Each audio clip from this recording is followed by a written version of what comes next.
Welcome in Estonia. You find yourself in the little tiny chapel of the Society of St. Pius X, which has been built several years ago. It is in fact the small room for the priest house where the priest should live in the future to deserve this little country of Estonia, where in fact we have started our apostolate since many years. In the very beginning, in the 90s even, by a friend priest we were invited to visit this country. We met the first people. Most of them, they were converts to the Catholic faith. It was a wonderful beginning as we learned that this country is totally Protestant and there are very few Catholics. And it was very amazing for us to come just here and to try to answer to the requests of these converts, of these people. And this was the beginning, little by little, to work in this country. And it is wonderful that first we went from one rented place to the other, in Tallinn, in the capital, until the moment came that due to a benefactor, we could acquire a piece of land here, a little bit outside in a residence area of the capital in Tallinn. And then we decided to build a church. We asked this, which is very exceptional. And I think in the history of the country, this is one of the first Catholic churches were built since many hundred years, I would like to say, in this capital, I think since the Reformation. Before, of course, the country was Catholic, was called Mariamaa, the land of Mary, and now we would like to give this land back to Our Lady. And therefore, the chapel and afterwards the church we would like to build will be dedicated to the Immaculate Heart of Mary. So, in the meanwhile, the number of the faithful was very, very small. Of course, you can imagine if in the whole country you have about 3,000 Catholics and about 300 or 400 are only practicing in the Novus Ordo Church. You can imagine if we have 10 or 20, we have already a lot. But the number increased, and little by little we find a group of 30, 40, 50 people and even more. We have friends who would like to come, who are interested. We have converts, people who join the Catholic, the tradition, joining from Protestantism. We have one convert from Baptist Church. We have several converts from atheism. And so you see, the apostolate here is amazing. It's also very important that we have very good contacts with Lutheran pastors who are very close to the Catholic doctrine. They love the Catholic doctrine, especially the traditional Mass, very much. Just to give an example, I have just preached a Lent recollection, and 3 of the pastors would come and take part, and they were very happy to pray with us and so on. It's just a wonderful miracle to see how Our Lady, how our Lord Jesus Christ is working in this country. It is also very important that the daughter of one of the Lutheran pastors, she went in one of our schools, not to learn, but after her school, in order to make an experience how a school run by Dominican sisters would look like. And this girl afterwards, she converted, and now she is religious sister, Dominican sister of the traditional Dominican congregation of the Sisters in Fanjeaux. And this is a sign that certainly our Lord, Our Lady blesses this country. So also what is very, very, very, very encouraging is that most of the faithful are families. We have a lot of children, and the children come, and the children want and need to receive good instruction. Now the great problem is we are already happy to have something in our own, but this little tiny house where we are, there's upstairs just some little small rooms for the priests to stay, and a little office, very small. In the basement we have a little kitchen and the sacristy, and that's it. We can imagine in this little room we fit maybe 30 people. It's full packed. The organs are outside, are in the vestibule, which is also very small, and the choir is standing outside the chapel to sing. And it is summer. In winter it's not possible because it's very cold here. In summer, you know, the people would stand outside. Little children would play outside in order to, you know, to have the people around the chapel to attend somehow the Holy Mass. So it's absolutely important to have something which is more can get them in and which can welcome all these people. Moreover, many people here in this country are interested. There is no Christian message really anymore. And therefore, when we ever print a little booklet or something like that, people would all get interested. And therefore, in order to bring them in, sometimes the people would look and come and would ask. And then we will say, when sometimes a Sunday a newcomer comes, well, in this poor chapel is no place at all. I cannot stay here. So this makes it important that we grow. Our community grows very much, and our places should grow very much. And this is the reason why I wanted to present you this place, this little tiny chapel. But also, there is now no place to make catechisms. So the children are sitting in the kitchen downstairs, or in the sacristy, or in the heating room, or even in the office of the priest, or wherever on Sunday after Mass to have their catechism. We need badly a little catechism room, a little parish hall, in order to do all this necessary apostolate. And also, that is the reason why from the beginning, we decided when we have the piece of land, with the help of God, we will once build a church, which is a challenge in a Catholic Protestant country. It is already a miracle that we could then receive the permissions. So the permission was given, and then after a long time of hesitation, we have no money, we have no possibilities. Finally, thanks to a very generous starting gift from one of our benefactors, well, we said, that's the sign of God. Let's go on. We will try to build this church. And this is what we started to realize after the plans made already about 10 years ago. Now, since 2 years, the church was now about to be built. And so on the 1st May of 2021, the prior of that time, Father Shane Pezzutti, he started to make the first step, to dig the first hole, symbolically, and then the work began. And now we are in the beginning of 2023, and you will just see afterwards what happened with this little project. And now we will have a look into what we already achieved from our little church, which will be the Church of the Immaculate Heart of Mary.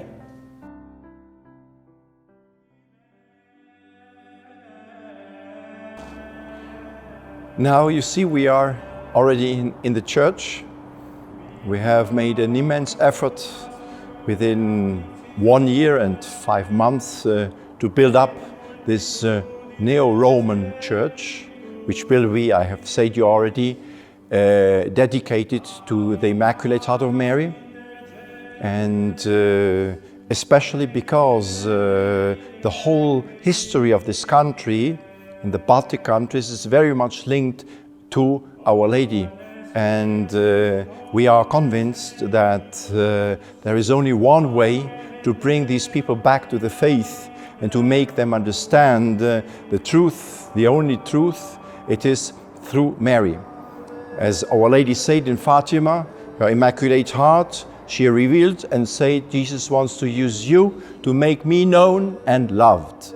And this is what we try here with my collaborators, with our faithful, to realize.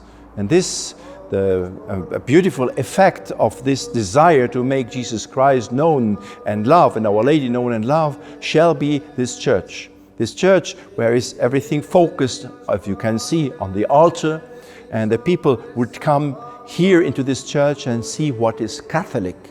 You know very well the principle of understanding, of recognizing things is that we human beings, we go through the visible things into the invisible things. That what is unknown, we go by our senses. And therefore, the people who have no idea about the Catholic faith, no idea even about God's mystery, they must be catched, they must be caught in their eyes and their ears to see and to hear something which is not common. And this is exactly the purpose why we built this church in this way.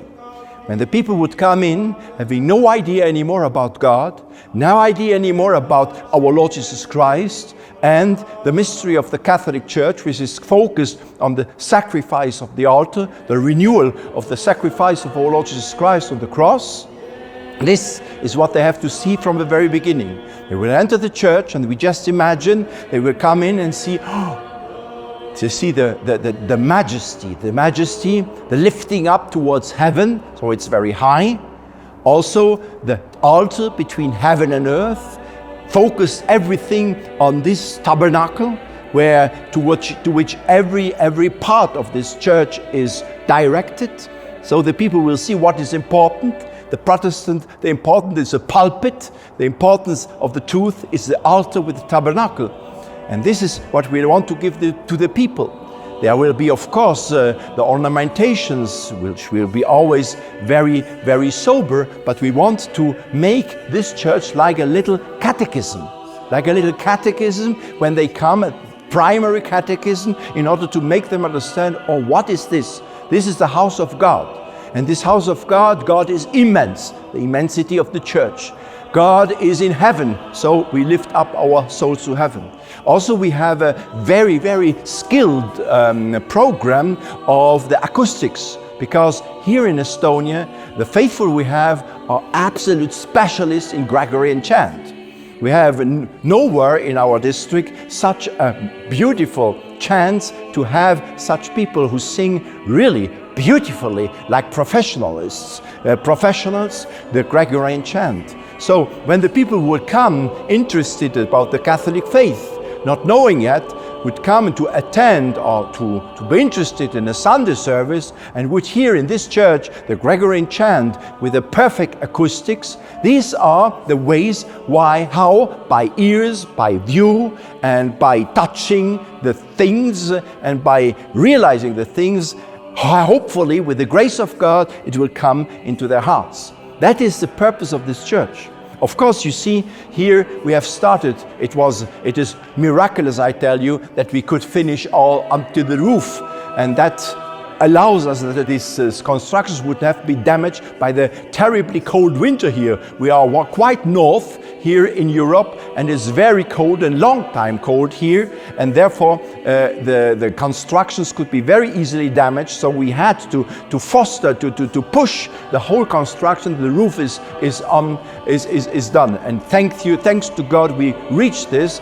Thank you, dear benefactors, who may see that, and you have already helped that we could reach this. But now the great work has to be done. It's just a concrete, as you see, and now we will have to build up this church, to make it a beautiful. That will be the main work. You see, there is not yet the windows. The windows will be put within some weeks and some months.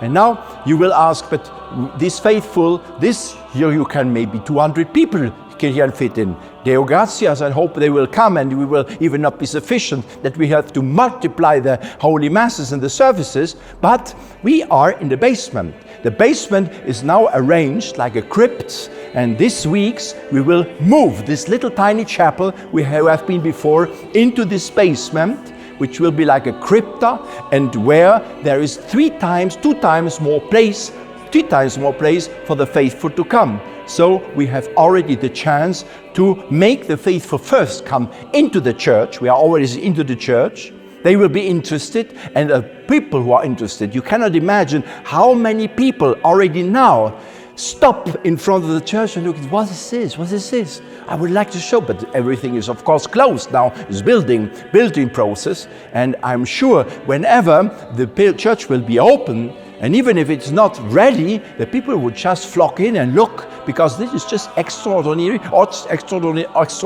the whole country to have a church built just now.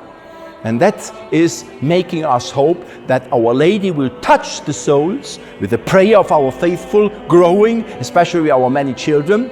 And then when the church, of course, will be finished here, the basement, which will be now the second step, the second bigger chapel, will be the catechism and the parish hall.